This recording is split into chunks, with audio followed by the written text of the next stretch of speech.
Ok, boa noite a todos, sejam todos bem-vindos para mais uma quinta-feira de estudo. Nós que estamos iniciando o estudo do livro Entre a Terra e o Céu, que é a sétima obra dessa coletânea do nosso amigo André Luiz, trazido para nós carinhosamente pelo nosso querido Francisco Cândido Xavier. Hoje iremos estudar o capítulo 3 intitulado Obsessão, que será facilitado pelo nosso querido amigo Milton Oliveira, né, da Sociedade de Estudos Espírita lá no Maranhão, né? E que nós possamos abrir as nossas mentes, os nossos corações para absorver tudo que Milton trouxe para dividir conosco. Temos hoje na harmonização Helena Lubac, na prece inicial a nossa irmã Aline Raminelli, e na prece final, a nossa querida irmã Isa Maria. Helena, com você, Helena. Boa noite a todos. Do livro do Perdão, Pai, perdoa-lhes, do Carlo Bacelli, irmão José, a lição 68. Primeira letra. Acautela-te contra qualquer estado de excitação intelectual que ultrapasse os limites do aceitável. Muitos, num assunto polêmico, não sabem contentar-se com parcela da razão, querem-na por inteiro. Outros, porque estejam certos em determinado aspecto de um problema, concluem que os demais estejam completamente equivocados na análise que dele efetuam. Por mais próximo estejam da verdade, o homem ainda terá que caminhar muito para sua compreensão integral. Quase todos os conceitos humanos sobre os quais a vida se fundamenta na Terra são passíveis de revisão. Não te empolgues exageradamente com o que já conheces, porquanto tudo quanto o homem conhece na atualidade não passa da primeira letra do alfabeto da sabedoria que está aprendendo a soletrar. Muita paz a todos. Boa noite. Querido Deus, Pai de amor e bondade, Jesus, nosso mestre, nosso modelo e guia, agradecemos a mais essa oportunidade de estarmos aqui reunidos nesse estudo de uma obra tão maravilhosa que nos traz tanto conhecimento, tanta sabedoria. Agradecemos aos benfeitores que fazem possível todo esse trabalho, que nos acompanham a cada passo e que vieram e estão aqui presentes para iluminar, elucidar o nosso irmão Milton, para que ele consiga nos transmitir todo o seu trabalho lindo, que sempre é feito com tanto carinho e atenção para nos apresentar. Estejam conosco durante todo o nosso curso, que corra tudo muito bem, num clima de paz e harmonia. E que a gente esteja apto a receber todas essas informações, que a gente consiga entender que cada um desses ensinamentos é para simplesmente nos ensinar, nos passar o amor de Jesus. Que assim seja, graças a Deus. Obrigado, Aline, obrigado, Helena. Boa noite mais uma vez, Milton. Seja bem-vindo. A palavra é sua, meu amigo. Boa noite mais uma vez. E mais uma vez, muito obrigado pela oportunidade de estar aqui com vocês. É um prazer sempre muito grande estar conectado a vocês, né? Conectado a essa casa tão acolhedora, né? Que sempre falo, né? Eu vou voltar a repetir, né? Daqui dá para sentir, embora o frio climático aí, né? Dá para sentir o calor humano, né? O calor espiritual que essa casa emana, né? É sempre muito prazeroso e é sempre muito importante a gente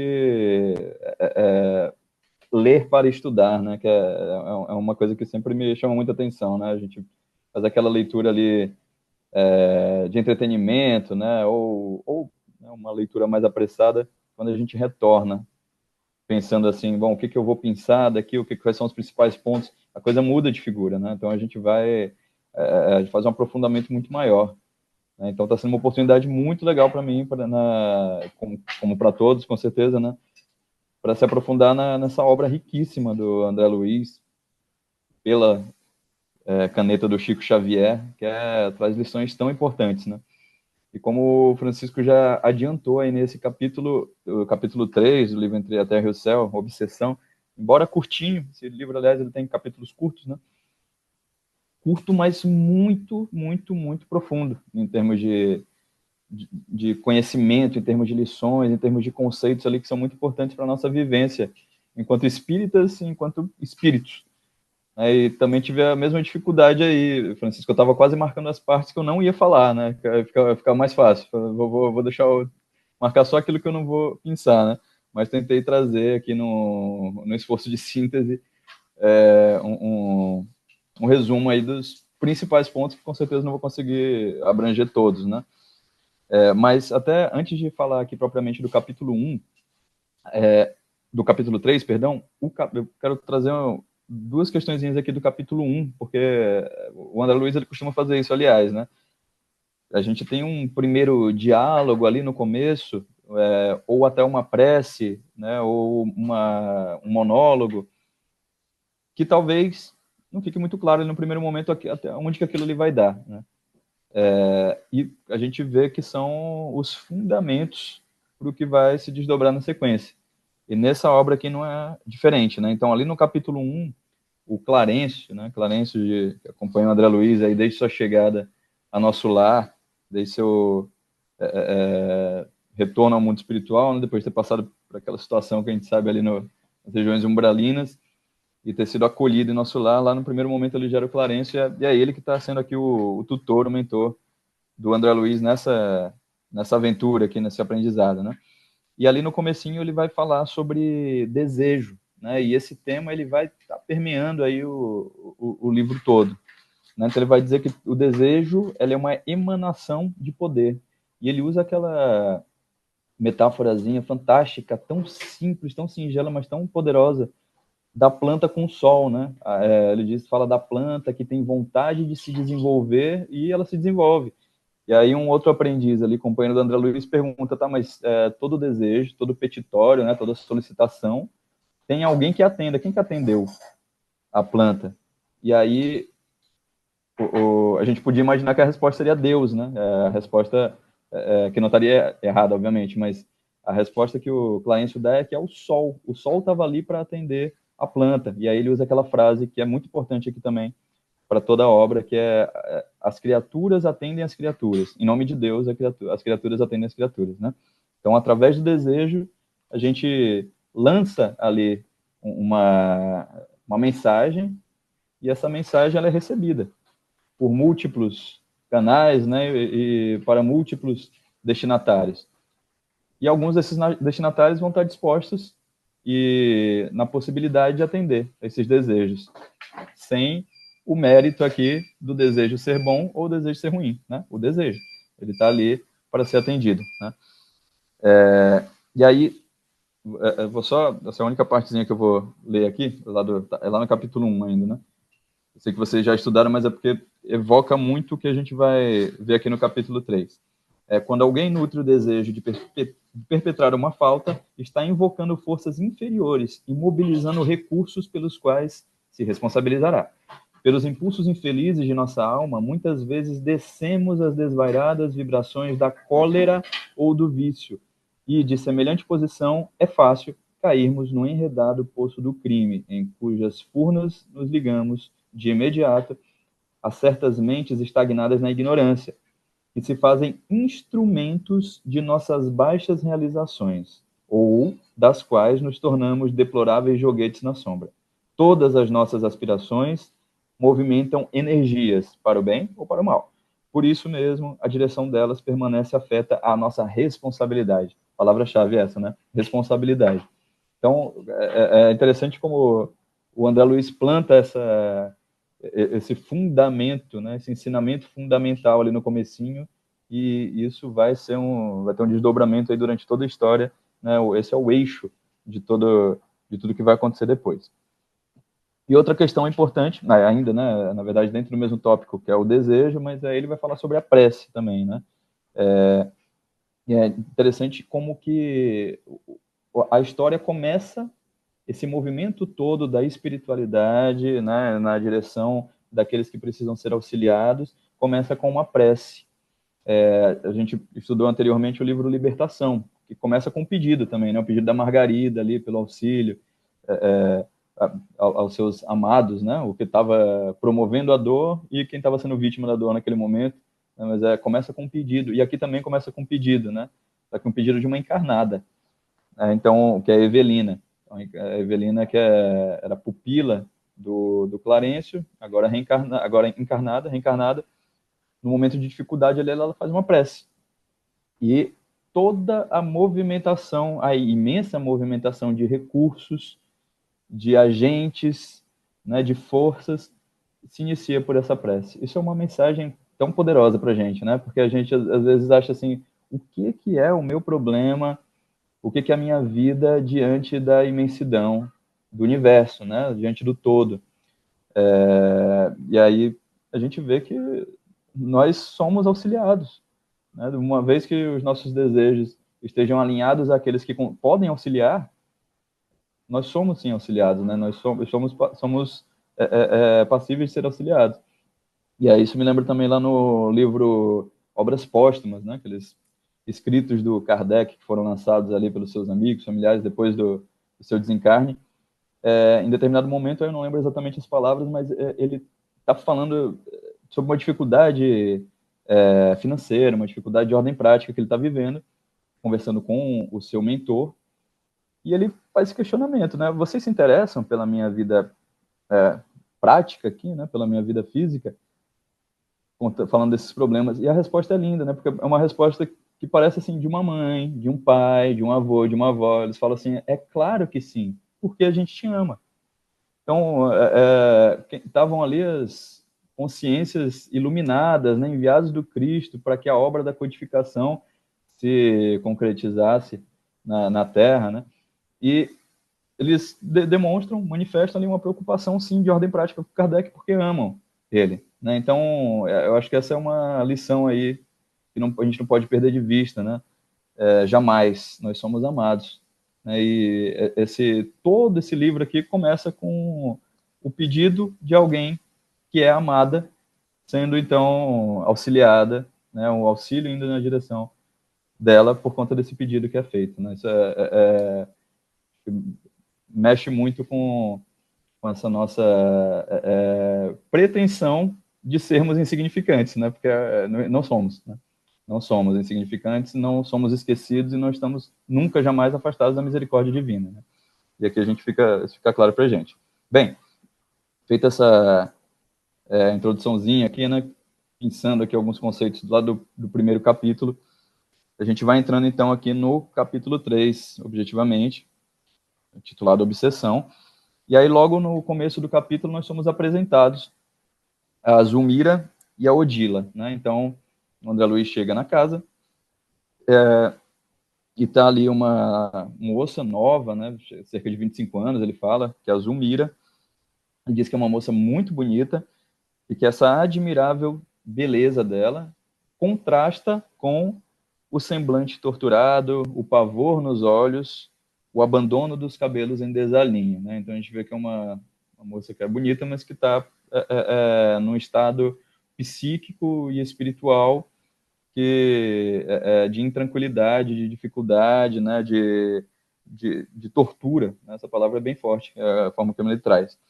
E ao lado dela, ele fala um espírito que ele até diz assim que, né, que no primeiro momento parecia que estava abrigando ela, né? Mas que depois ele vê que não era bem isso, era justamente o contrário, que é a Odila, desencarnada, e que denunciavam a condição dela de espírito em dificuldade, né, de espírito obsessor, a vaguidão no olhar e o halo escuro ao redor, né? Em vários livros o André Luiz ele usa essas palavras para descrever os espíritos em condição inferior, né? Eu lembro que no Libertação ele falava da áurea púmbrea, né? Eu lembro, fui até pesquisar aqui que esse negócio de púmbrea, né? É cor de bronze, né? Então, bronze escuro, né? Como se fosse uma coisa corroída. E aqui ele vai falar desse halo escuro, né? Que denuncia. Lembrando mais uma vez para a gente porque que o mundo dos espíritos é o país da verdade, né? Lá a gente não esconde nada, né? Então, você demonstra aquilo que você é, aquilo que você sente, aquilo que você emite, aquilo que você deseja também. Então, qual que é o contexto aqui? Zulmira, a encarnada, é a segunda esposa do Amaro. Eles dois moram naquela casa. A primeira esposa já havia desencarnado e é justamente aquela senhora desencarnada que está ali do lado, que é a Odila.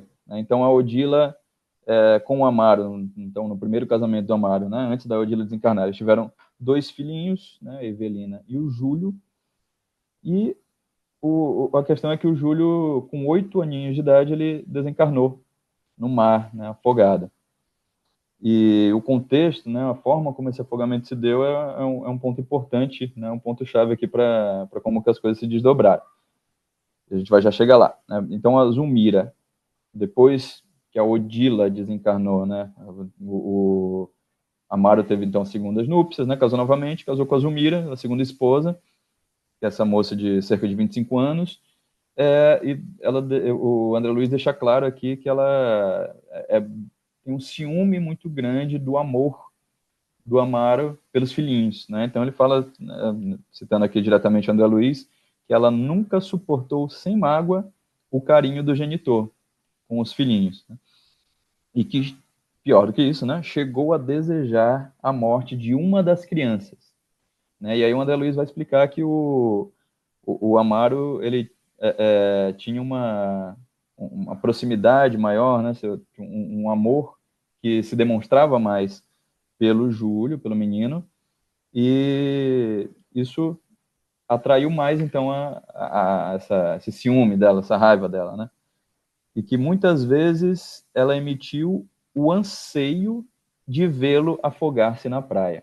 Então, isso aqui já nos conecta diretamente à primeira fala do Clarence, lá no início do livro, né? A questão do desejo, que todo desejo é uma emanação de poder. Todo desejo é uma emanação de poder. Isso aqui traz uma baita de uma responsabilidade para a gente, né? Quando a gente pensa esse tipo de coisa, né? Porque o tempo inteiro a gente está pensando, né? A gente não consegue se furtar de pensar, né? A meditação é um desafio, né, de você deixar fluir ou ter ali um pensamento ali mais quietinho, né? Mas a maioria de nós, sobretudo ocidentais, temos uma grande dificuldade de pensar, então a gente pensa o tempo todo.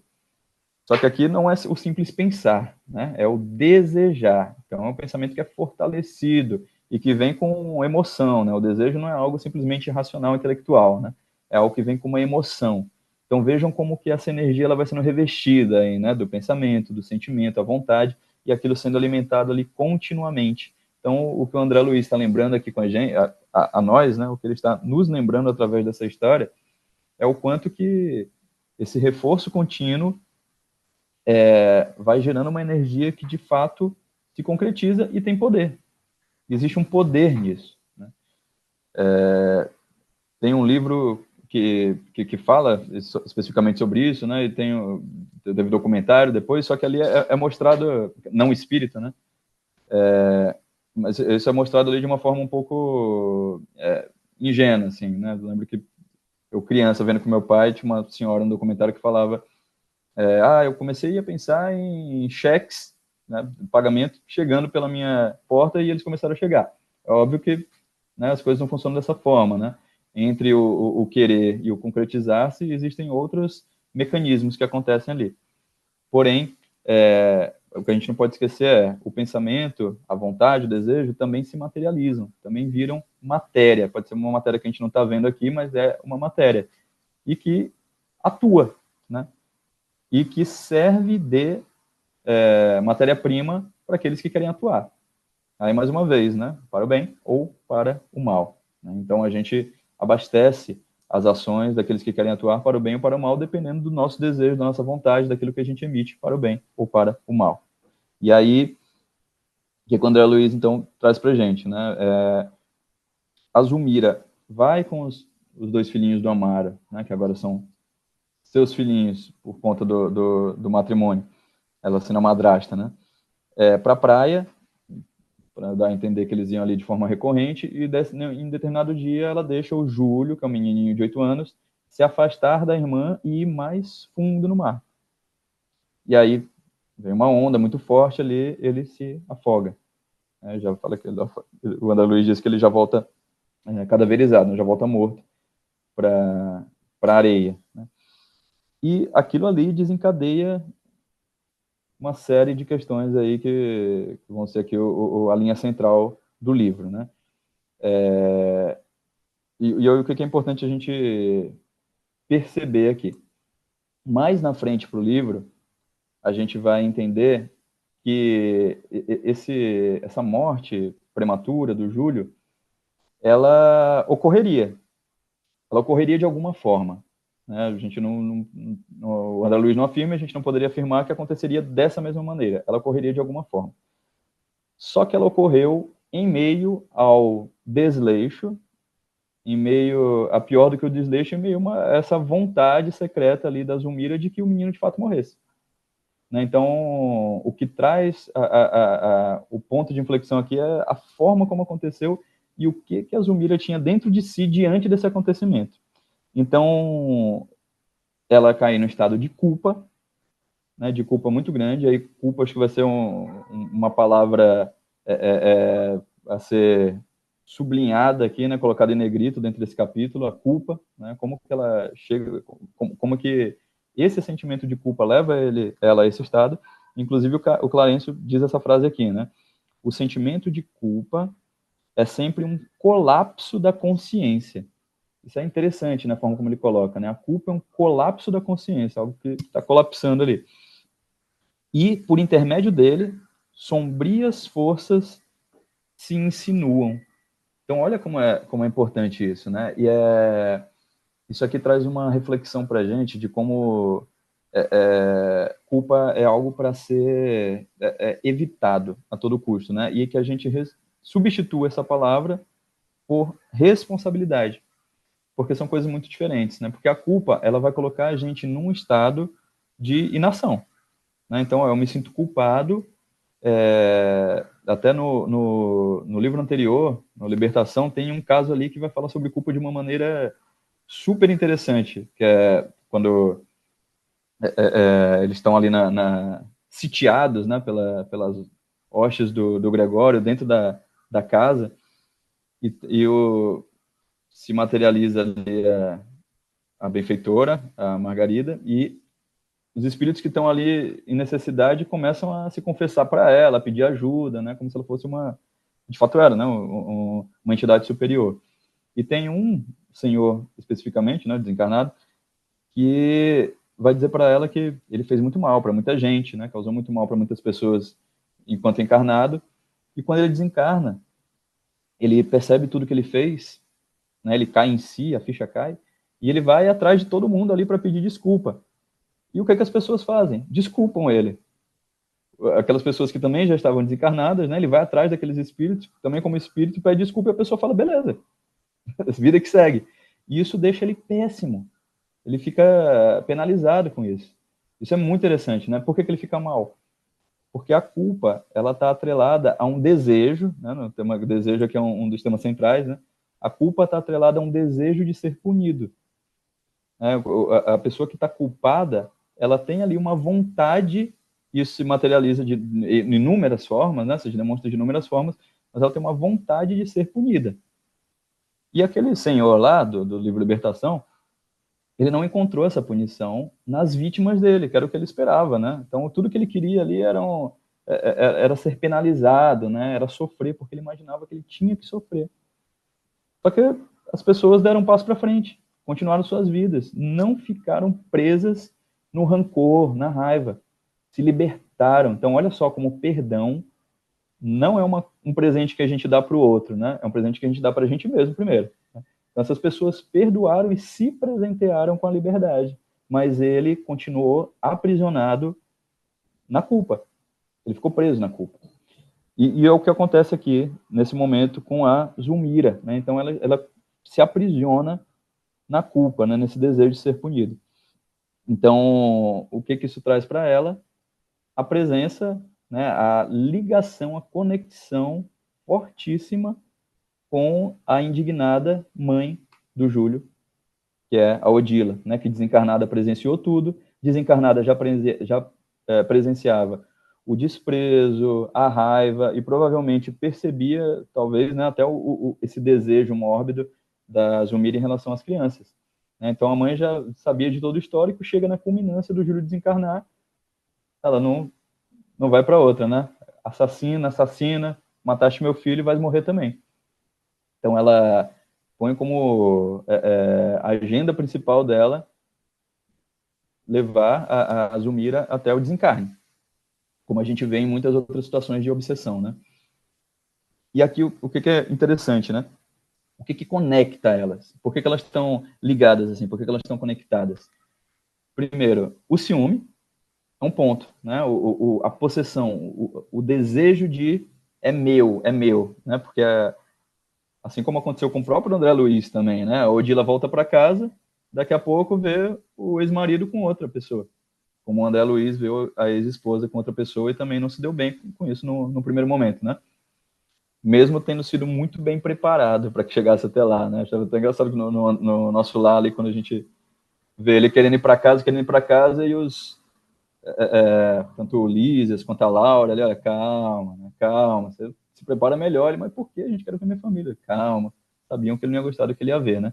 Então, a Odila também não se dá bem com isso, né? Então tem esse desejo, essa coisa da posse, né? E como acontece com muitos desencarnados, continuam ali tentando viver parte daquela vida que tinham enquanto encarnados, não se desapega, né? Não se desconecta daquilo ali para ter outras vivências, né? E para continuar a sua evolução. E a Zulmira, idem, né? Um desejo de posse com relação ao Amaro e um ciúme do amor dele para com os filhos, né? Uma coisa que parece absurda, mas nós sabemos que também é algo comum, né? É o que acontece bastante. Então, existe um ponto de conexão entre as duas. Isso já coloca ambas na mesma vibração, né? Já coloca ambas no mesmo patamar ali. E possibilita, então, que essa troca aconteça, né? Ou seja, o terreno fértil para a obsessão, né? O terreno perfeito para que uma obsessão ocorresse. E aí vem, obviamente, a motivação maior, né? O desencarne do Júlio. Então, matou meu filho, vou te matar. E aí elas já estavam conectadas ali. E o agravante, que é a culpa. A culpa que a Zulmira sente. Porque, embora eu até reli aqui algumas vezes para ver se o André Luiz trazia alguma coisa no sentido de que ela tentou matá-lo, mas o que eu entendi foi que não. Ela tinha esse desejo e talvez isso tenha colocado ela assim num estado de menos alerta ali, mesmo na situação de perigo, mas ela não, de fato, se movimentou no sentido de assassinar o garoto, né, ou de que ele morresse. Então, foi um acidente causado por uma ausência dela, por uma displicência dela e, como a gente está vendo aqui, com certeza reforçado por esse desejo dela de que ele de fato morresse, né? Então, a culpa agrava isso, agrava essa conexão entre elas duas, né? E aí, lá no Livro dos Espíritos, na questão 467, tem uma pergunta que o Kardec faz que é assim: pode o homem eximir-se da influência dos espíritos que o procuram arrastá-lo ao mal? A gente consegue se livrar dessa galera? Resposta dos espíritos: pode, visto que tais espíritos só se apegam aos que, pelos seus desejos, olha o desejo aí, né, os chamam, ou aos que, pelos seus pensamentos, os atraem. Então vejam os verbos, como é ativo isso aqui, né? Pelos seus desejos chamam, pelos seus pensamentos atraem. Isso aqui é muito interessante, né? Porque a gente tem a tendência de fazer algumas traduções de outras religiões para o espiritismo, né? Então, assim, o umbral, inferno. Né? Aí a gente já faz aquele de para aqui na nossa cabeça, né? Então, umbral é igual ao inferno, aquela figura que eu já tinha do inferno, né? E a gente sabe, né, pelas leituras, pelo nosso estudo, que não é bem isso. O umbral é um purgatório. O umbral é um lugar em que existe um movimento divino acontecendo ali também, né? Mesmo nos piores recantos, né? Mas existe um movimento de purgação, um movimento, portanto, de misericórdia, de evolução daquelas almas, né? E a gente faz também a tradução de demônio para obsessor, né? Então, quando a gente faz essa tradução, o que vem junto? Todo aquele histórico ali do coitado do demônio que leva a culpa por tudo, né? Porque o demônio é ele que faz o mal, né? É ele que pega a gente, é ele que separa a gente de Deus. Então, aqui a gente vê uma coisa muito contrária, né? Então, pelos seus pensamentos os atraem, pelos seus desejos os chamam. Um chamado a quem sofre a influência, que não está nem falando da obsessão, né, que já seria uma patologia do espírito, mas ele está falando da influência de espíritos que querem nos arrastar ao mal.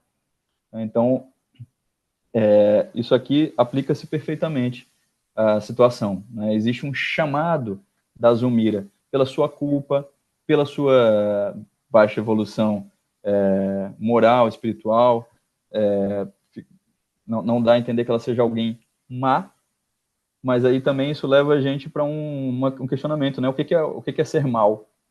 Né? O que é o mal? O que é isso?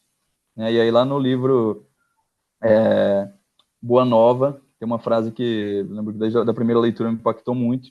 Jesus fala para Pedro, né? Pedro, em breve descobrirás que o homem é mais frágil do que mal. O homem é mais frágil do que mal. Ele fala isso logo antes das 3 negações que o Pedro em relação a Jesus, né? E o Pedro baixa a bola ali e começa a perceber que ele também é frágil, assim como os outros são frágeis, né? E deixa de ser um pouquinho julgador, né? Inflexível como ele era. Então, Jesus põe isso perfeitamente nessa fala, né? É mais a fragilidade do que a maldade, né? Então, essa fragilidade da Zulmira leva ela, então, a sofrer essa obsessão da Odila, né? Então, ela atrai esse ódio da Odila. Então, tem essa questão da culpa, que é diferente de responsabilidade, né? Então, pela culpa, nós atraímos punição. Nós temos o desejo, mesmo que não explícito, mesmo que não claro para nós mesmos, de sermos punidos através da culpa, né? Isso é totalmente diferente da lógica divina.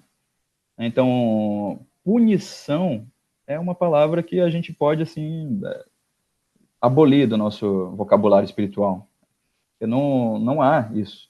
Né? Não há um Deus que pune. Isso fica muito claro na questão 964 do Livro dos Espíritos, né? Então, o Kardec, ele pergunta assim, mais ou menos, se Deus ele se preocupa individualmente com cada ato de cada ser humano, no sentido de punir ou de premiar, né, de beneficiar. Então ele fala, não é muito insignificante cada ato de cada pessoa. E aí os espíritos respondem o seguinte, né? Quando um homem comete um excesso qualquer, Deus não profere contra ele um julgamento, dizendo, por exemplo, foste guloso, vou punir-te. Ele traçou um limite. A enfermidade e muitas vezes a morte são a consequência dos excessos. Eis aí a punição. É o resultado de uma infração à lei. Assim em tudo. Como é esclarecedor isso aqui, né? Como água, né? Então, o que é a punição? É uma consequência de uma transgressão. Então, você está aqui na autoestrada, enquanto você está na pista, o carro vai andar tranquilamente. Você começa a ir para o acostamento, já fica pedregoso, né? Se você vai para a grama, a coisa já fica descontrolada e o carro pode bater. Então, isso aí tudo é a punição. Então, não foi a Polícia Federal, né? Não foi a própria estrada que causou aquele mal. Foi a transgressão, foi sair do caminho. Né? Então, olha só como é bonito isso aqui, né? Então, existem as leis e automaticamente nós sofremos as consequências quando nós não caminhamos de acordo com as leis, né? Quando nós não caminhamos de acordo com aquilo que é traçado por Deus, aquilo que é um movimento do universo, um movimento de evolução, um movimento de progresso, um movimento de amor, de cuidado, de cumplicidade, de fraternidade. Sempre que esse caminho é transgredido, existe uma consequência. Esse exemplo que ele dá do glutão é sensacional, né? Imagina como seria, né? Se a gente fosse numa festa, né? Comesse aquilo que a gente sabe que não deve comer e em excesso, e começasse a passar mal já naquele dia, ali à noite, e falasse, Deus está me punindo porque eu comi muito. Nós temos conhecimento suficiente de fisiologia para entender que o nosso corpo funciona com determinados limites, né? E cada um sabe muito bem os seus limites. Então, quando eu como isso, já me dá aquilo, né? Eu já sinto uma queimação, eu tenho gases e tal. Então, a gente entende quais os limites do corpo, entende que isso acontece por uma questão fisiológica. Mas, quando a questão é psicológica, quando a questão é moral, quando a questão é espiritual, a gente não pensa assim. E aí a gente esquece que as leis físicas foram criadas pelo mesmo criador das leis morais, né? Tudo uma coisa só, na verdade, né? Não existe essa separação, né? São as leis divinas, leis físicas e leis morais. Assim a gente compreende melhor, mas é tudo lei divina, né? Então, quando há uma transgressão, quando se passa do ponto, existe uma consequência lógica. Então, é o que acontece aqui. Quando a gente entende dessa forma, a gente tem essa palavra responsabilidade em mente. Então, eu tenho responsabilidade sobre o meu corpo. Por quê? Porque eu sou adulto, eu conheço os meus limites, eu conheço aquilo que me faz bem e me faz mal, então eu vou tentar viver dentro dessa zona de saúde, dessa zona de leveza, dessa zona onde eu me sinto bem. Porque eu sei que quando eu passo para cá um pouquinho para lá, isso vai fazer mal para mim. Então, isso é responsabilidade. Como é diferente essa palavra, responsabilidade, da culpa, né? Então, você é responsável por isso, você é culpado por isso, né? É completamente diferente. E coloca a gente em posições diferentes também, né? A minha filhinha, a Flor, ela gosta muito do Homem-Aranha, né? Talvez pelo amor dela pelos insetos, né? Então, quando ela viu que tinha um Homem-Aranha, aí ela tem a fantasia de Homem-Aranha, né? Ela ama o Homem-Aranha. E aí, no Homem-Aranha, tem uma frase que diz assim, grandes poderes vêm com grandes responsabilidades. Né? O tio dele, que fala isso para ele, né, para o Homem-Aranha, assim que ele começa ali a ter os poderes, e até sem saber, né, que ele tinha os poderes, o tio dele fala isso para ele, grandes poderes vêm com grandes responsabilidades. Essa frase é muito forte, ela é muito impactante, e se a gente pensar nela no sentido inverso, olha o que ela traz para a gente, né? Grandes responsabilidades trazem grandes poderes. Então, quando a gente se responsabiliza, quando a gente assume o lugar de pessoas responsáveis pelo nosso passado, pelo nosso presente e pelo nosso futuro, pela nossa construção, pelo nosso caminho, pela nossa jornada, quando a gente assume esse papel de responsabilidade, a gente se empodera, a gente se enche de poder. E aí, vejam, somos nós, os co-criadores, vós sois deuses, né? Um dia vocês vão fazer o que eu faço e muito mais. Se tua fé fosse do tamanho do grão de mostarda, você falaria para aquela montanha, move-te, ela se moveria. Jesus está falando desse poder que vem com a nossa responsabilização, não com a culpa, mas com a responsabilização. Né? Porém, a Zulmira, ela está nesse lugar de culpa, né? E isso, então, deixa o caminho completamente aberto a esse ódio, a essa raiva da Odília, né? Que a Odília sente por ela.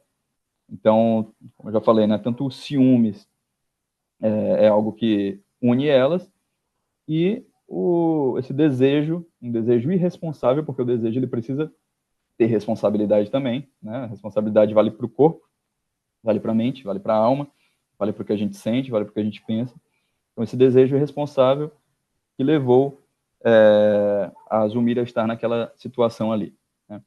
E aí, retomando aqui um ponto que eu tinha abordado antes, que não nesse capítulo ainda, mas mais na frente no livro, a gente vai ter elementos ali para entender que esse desencarne precoce do Júlio aconteceria de uma maneira ou de outra. Ele tem também as questões dele, as necessidades dele. Mas aconteceu como aconteceu, né? E a Zulmira estava, acho que, na pior posição possível ali para que isso acontecesse perto dela.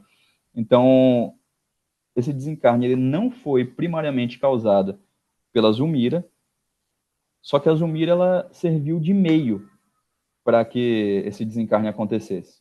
Ela serviu de meio para que o Júlio passasse por aquilo que ele teria que passar, para que o Amaro passasse pelo que teria que passar, também a Evelina e todos os envolvidos passassem por aquilo, né? Só que poderia ter sido diferente. Como que poderia ter sido diferente? Primeiro,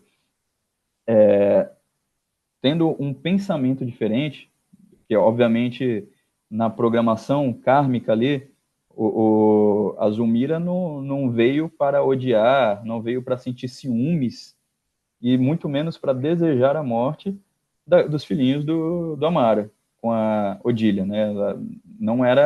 Ela não tinha isso por missão, obviamente, porque a gente nunca reencarna para fazer alguma coisa de ruim ou para sentir alguma coisa de ruim, né? Então, se ela nutrisse os melhores sentimentos, se ela cumprisse um papel de mãe, porque ela estava agora na posição de mãe, na ausência física da Odília, se ela nutrisse amor por aquelas crianças, né, se ela tivesse um relacionamento de cumplicidade, de afetividade, com certeza a coisa não teria o mesmo desfecho. Aí a gente pode pensar, né, o que poderia ter acontecido se fosse dessa maneira? Primeiro, talvez o meio não fosse ela, né, porque a espiritualidade ela se vale dos elementos que se apresentam para que aquilo que deve acontecer aconteça, né? E ela, então aí vem a frase, né? O escândalo é necessário, mas ai daquele que traz o escândalo. Essa frase dá um nó na cabeça da gente, né? Escândalo é necessário, mas ai daquele que traz o escândalo. Mas é porque aí está assim um breve vislumbre da arquitetura da engenharia divina, né? Então o mal está aí porque nós temos o mal em nós ainda e o mal nos educa, o mal também nos traz para a humildade, o mal também nos traz para a quebra do orgulho, o mal nos traz, portanto, para o aperfeiçoamento, porque a dor promove isso, né? O Kardec fala lá na Gênese que a dor é o aguilhão que impele o homem ao progresso, dando essa ideia de que a dor nos lapida, a dor nos forja, não sendo esse, importante pontuar, o único caminho, nem o primeiro caminho, né? O Emmanuel tem uma frase, em algum dos livros dele, eu não lembro agora qual, que ele diz mais ou menos assim, a gazela acorda com o pôr do sol, a pedra acorda com a dinamite. Né? Então, nós temos, primeiramente, momentos e vários momentos de gazela, né? Em que a providência divina tenta nos despertar, nos encaminhar, nos elevar através do pôr do sol, né? Dos ensinamentos dados pela família, pelos amigos, dos inúmeros recursos que podem chegar até nós, né? Livros, músicas, reflexões íntimas, né? Ou dicas daqueles que estão ali desencarnados ao nosso redor, né? Aquele soprinho ali no ouvido.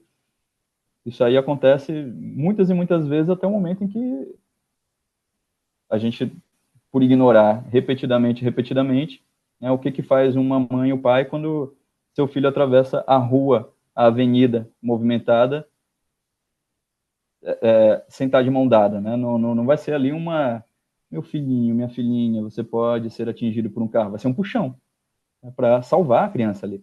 Então chega a hora do puxão, é isso que o Emmanuel está trazendo ali, né? A pedra só com a dinamite. Depois do endurecimento, é necessário um choque muito grande, né? Então, a espiritualidade se vale de inúmeros recursos para que o fim máximo da nossa existência, que é a perfeição, seja atingido. E ele vai ser atingido, porque nós somos planos divinos e não tem a mínima chance da gente dar errado, né? Que é arrogância nossa achar que a gente pode dar errado, né? Achar que alguma coisa pode estar assim desencaminhada no nosso ser, na nossa existência. É muita arrogância nossa isso, né? Achar que existe uma falha em mim. Eu, que sou um produto, né? Uma criatura divina, não tem como, né? Todos nós chegaremos ao aperfeiçoamento. Pode ser pelo pôr do sol ou pode ser pela dinamite. Né? Então, Zulmira poderia estar numa outra posição de não ter sido, então, necessário usar ela como meio para esse desencarne do Júlio. Ou ela poderia ter, sim, ser um meio, ou seja, a coisa poderia ter se desdobrado exatamente do mesmo jeito, naquele mesmo dia, nas mesmas condições, a mesma exata onda, o mesmo exato volume de água atingisse o Júlio e causasse o afogamento ali, do mesmo jeitinho, porém, ela nutrindo anteriormente, né, esses sentimentos de amor, esses sentimentos maternais, ela não teria culpa. Ela poderia ter até aquela culpa que sempre fica ali na gente, meu Deus, será que eu podia ter feito algo diferente, tá? Mas não a culpa de saber que ela queria que ele morresse. Ela desejou inúmeras vezes que ele morresse, né? E que colocou ela na condição em que ela estava, nesse nível de culpa em que ela estava. Então ela poderia sim ter sido o meio, mas não ficado nessa mesma situação psíquica e espiritual em que ela ficou após esse desencarne, né? Tendo acontecido isso, dois outros desdobramentos, né? A Odília, mãe, agora desencarnada, do Júlio, poderia não ter direcionado raiva a Zulmira, tendo visto que foi uma mãe em substituição, que cuidava de seus filhos, que amava seus filhos, que zelava pelos seus filhos, e vendo toda aquela situação, ela não ia culpar. Poderia não culpar a Zulmira. E, portanto, não ter aquele ódio direcionado, não ter esse movimento de obsessão. Ou pode ser que não. Pode ser que a Odília não compreendesse nada da situação, deixasse levar somente pelo ódio, pela raiva, pelo rancor, e direcionasse essa mesma carga em relação a Zulmira, porém, a Zulmira não ia estar na mesma condição de receber essas vibrações. Não ia estar nessa mesma condição de conexão. Porque lembremos, né? Isso aqui tudo a gente está falando de desejo, está falando de vibração, está falando de frequência, né? Do que se conecta e o que não se conecta. Como na outra situação lá do livro Libertação, em que o rapaz queria ser punido, mas as vítimas deles não queriam punir. Elas estavam em outra, estavam em paz com o que aconteceu com elas. Isso poderia ter acontecido aqui de forma inversa. Então, ter uma tentativa de obsessão, uma tentativa de prejudicar e levar ao desencarne, né, a Zulmira por parte da Odília, mas a Zulmira não está na mesma onda, está acima disso. Sofrer também pela morte do Júlio, mas sofrer com saudade, sofrer com consciência tranquila, né? Então vejam, né? Não é a situação em si que dita o estado psíquico daqueles que estão envolvidos. A mesma situação de graça ou de desgraça pode ser vivida de forma completamente diferente. E aqui a gente entende bem os conceitos de céu e inferno. O reino de Deus não vem com aparências exteriores, né? Que é algo interior. Então a gente pode estar lado a lado, vivendo a mesma situação com uma pessoa, e eu estou no inferno e essa pessoa está no céu, ou o contrário. Então isso poderia ter acontecido aqui com a Zulmira, né? Então não é uma questão de vai acontecer ou não vai acontecer, né? Se a gente fizer tudo certo, nada errado vai acontecer. Olha, zero chance disso acontecer, né? Porque em algum momento a gente vai desencarnar, né? Então pelo menos isso vai ter que ocorrer, né? A gente vai ter que devolver esse corpinho aqui, né? Espero não estar dando nenhum spoiler aí, que acho que todo mundo aqui está bem ciente disso, né? A gente vai ter que devolver essa veste, né? A gente vai ter que deixar isso aqui. Então, não é a cota de coisas prazerosas e a cota de coisas desprazerosas que acontecem na minha vida, mas sim o como eu vivo isso tudo. O quanto que isso me desestrutura, ou, o contrário, o quanto que isso me ajuda a me construir melhor, a me reconstruir. Né? Não pelo não sofrer, né? Vamos ser apáticos, vamos ser estoicos, né? A gente não vai sentir nada, vamos nos anestesiar. Não é isso, não é isso. Né? Porque no próprio livro Boa Nova a gente vê um Jesus que chora, um Jesus que se entristece, um Jesus que sofre, mas que porque tem sentimentos, né? Então nós temos sentimentos, porém o desesperar-se, o revoltar-se, isso sim é nocivo, né? Isso sim é prejudicial, isso sim compromete o nosso caminhar espiritual. Então aqui a gente vê a posição em que a Zulmira se coloca, não por aquilo que ela faz para fora, mas por aquilo que ela faz dentro. E isso é o que causa essa conexão dela com a Odília, nesse movimento de obsessão, né? E aí, um ponto importantíssimo, né, que eu não posso deixar de falar, mas já fechando aqui, terminando, né, para a gente ter possibilidade de comentários também, quando o Clarence é provocado ali, né, no sentido de vamos separar, né, tipo, pega um pé de cabra, então separa essas duas, bota uma para o lado, outra para o outro e acabou esse negócio. Por que não faz isso? Você pode fazer isso, a gente vê que não é uma questão de poder, né? Não é a questão de poder, eu entendo que ele poderia fazer isso, mas ele sabe as consequências daquilo, ele fala, olha, não é a violência que vai resolver aqui. E olha que interessante, né, ele empregar essa palavra, né, uma separação violenta, pegar uma assim e separar da outra. Isso pode causar o enfraquecimento e até a morte, o desencarne da Zulmira, pelo tanto que elas já estão conectadas ali, né? No comecinho do capítulo, o André Luiz fala que a Odília está com a mão na medula espinhal da Zulmira, né? Controlando ali, já como se ela fosse um marionete, né? Ou seja, já parece que isso é uma obsessão que está caminhando ali para uma subjugação, né? Que é aquele estado mais avançado da obsessão, né? Obsessão simples, obsessão complexa, né? A fascinação, subjugação, né? É isso, né? É isso. Então, parece ser algo que já tá se encaminhando para essa subjugação. Então, se a gente separar dessa maneira, pode ser algo prejudicial para ela. E aí, o que ele diz? Isso é fantástico, né? Termina assim o capítulo. A gente precisa... Vou até pegar a frase aqui para a gente não perder a íntegra, né? Que não dá para separar violentamente, porque aqui vai ser preciso algo muito além da violência. Imagina se a gente trouxesse isso assim para as nossas discussões, diferenças ideológicas, políticas, né? E tivesse esse tipo de pensamento aqui, né? É necessário buscar alguém que já tenha amealhado na alma bastante amor e bastante entendimento para conversar com o poder criador da renovação.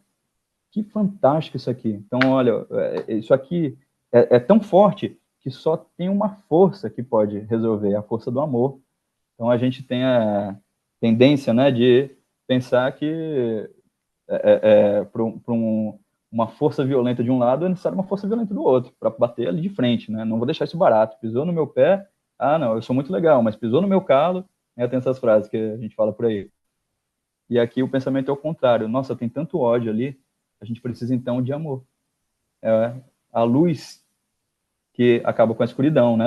Não adianta bater, dar porrada, explodir, jogar água no escuro, né? Você precisa ligar a luz. Contra o ódio é a mesma coisa, né? Contra a ignorância é a mesma coisa. É o amor que acende essa luz. Bem, então, eu acho que eu devo ter falado uns 10% do que tem de importante aqui nesse capítulo, né? Porque é muita coisa, embora ele seja curtinho, mas foi aquilo que mais me chamou a atenção ali nessa leitura. E aí eu deixo aberto aí para os comentários. Obrigado, Milton.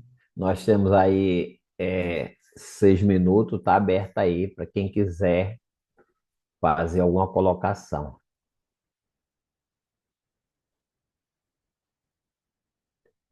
Pode Seu falar. áudio tá... Ana Paula levantou. O seu áudio está fechado, Ana. Então, eu fiquei com uma dúvida no seguinte sentido. Se a madrasta, me fugiu o nome dela agora, acabamos de falar, me fugiu, ela não sentisse essa Zulmira. culpa, Zulmira, se a Zulmira não sentisse essa culpa, mesmo com todo o ódio da Odila, ela não conseguiria fazer esse processo de obsessão não ocorreria? Exato. Uma vez, eu vou fazendo essa pergunta, Ana Paula, né? Me lembrei que antes de ser espírita eu era ateu, né? Eu era ateu bem chatinho, inclusive, né? Eu gostava de ler Bíblia para saber versículo para poder corresponder e tal.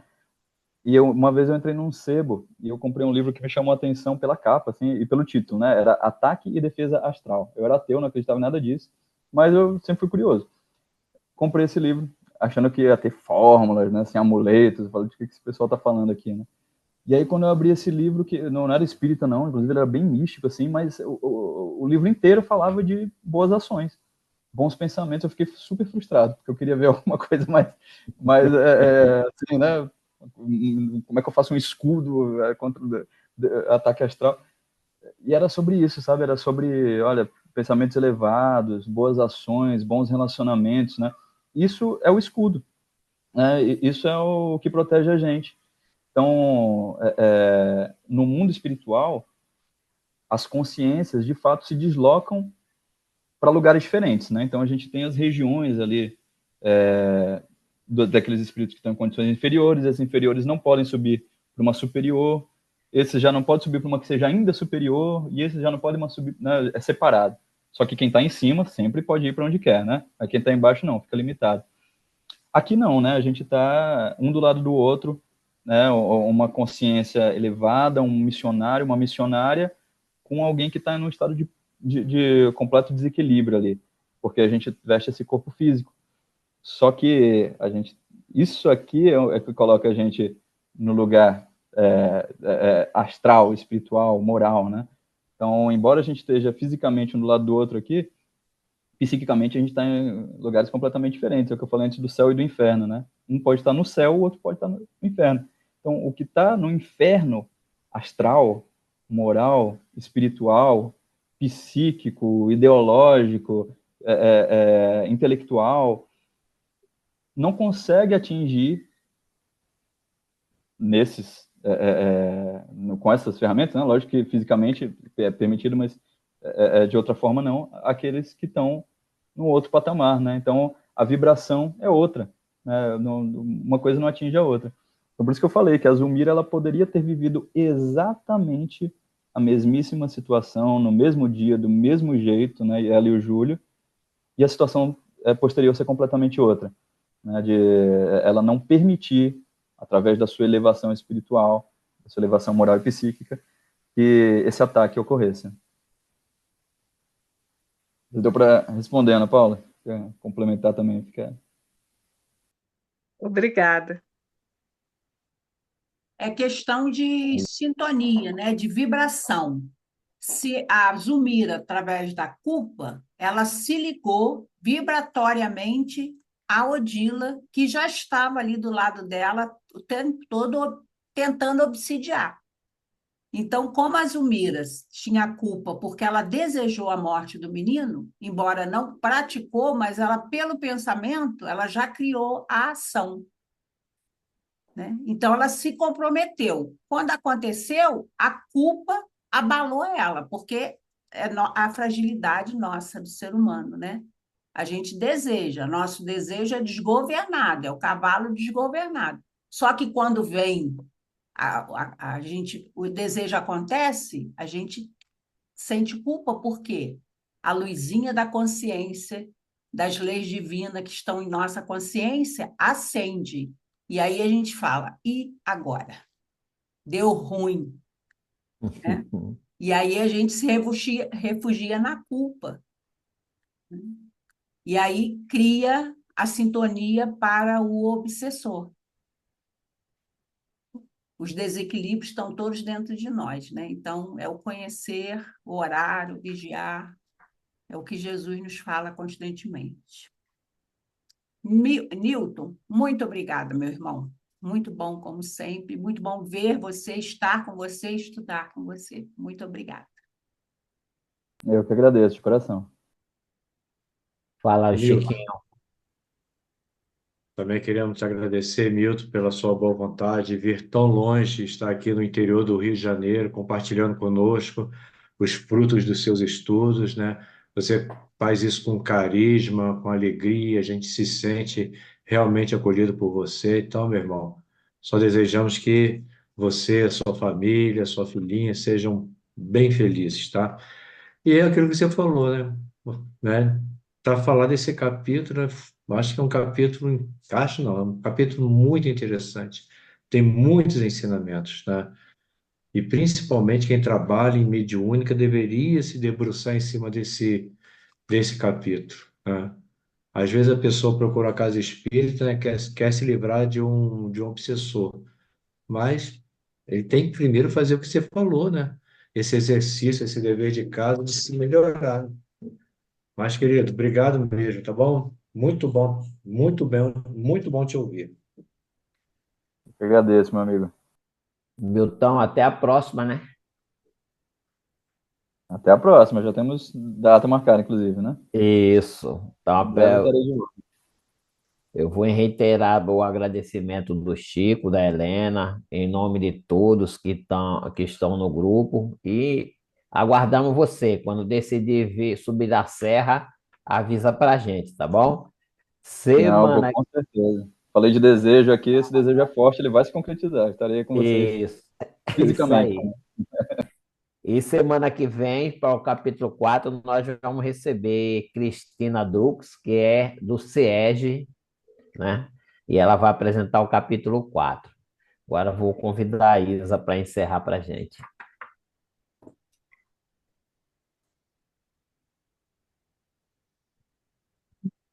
Deus de amor, Pai de infinita misericórdia, Jesus, amigo, bússola de nossas caminhadas. Queremos agradecer aqui, primeiramente, pela presença do nosso irmão Milton, pelo carinho, pela disposição e pela forma de abordagem, trazendo reflexões tão importantes para todos nós. Que a tua luz possa envolvê-lo, que ele possa continuar neste aprendizado cada vez mais e trazendo para a gente, em outras oportunidades, reflexões de grande importância para todos nós. Queremos também te agradecer, Pai, por este dia, por esta oportunidade de estarmos aqui, por mais um dia de aprendizado na vida de cada um de nós, que é um dia em que o Senhor nos concede por sua divina misericórdia. E agradecer sempre, Senhor, a esta doutrina de amor, de conforto, de esclarecimento e de tantos ensinamentos trabalhados e por Kardec, onde compilou com tanto carinho, trazendo para a gente informações e esclarecimentos tão importantes. Esteja sempre com todos nós, Senhor. Envolva este nosso planeta nesta caminhada para o mundo de regeneração. Que aqueles envolvidos no amor seja sempre fortalecido neste objetivo, para que pensamentos de amor, de perdão, de luz e de compreensão sejam cada vez mais fortalecidos, Senhor. Esteja com todos nós, que tenhamos uma noite de paz, de refazimento, e nos conceda amanhã, Senhor, um dia de despertar para mais um dia com novas oportunidades para o nosso crescimento. Possamos ter contigo sempre a paz que necessitamos e este abraço terno e fraterno do nosso mestre e nosso amigo Jesus, que nos traz tanta paz e serenidade. Que assim seja, Senhor. Graças a Deus. Graças Obrigado, a Isa. Graças a Deus. Obrigado, Isa. Boa Obrigado. noite a todos. Boa noite. Obrigada, Boa Milton. noite a todos. Boa noite, pessoal. Boa Boa noite. noite.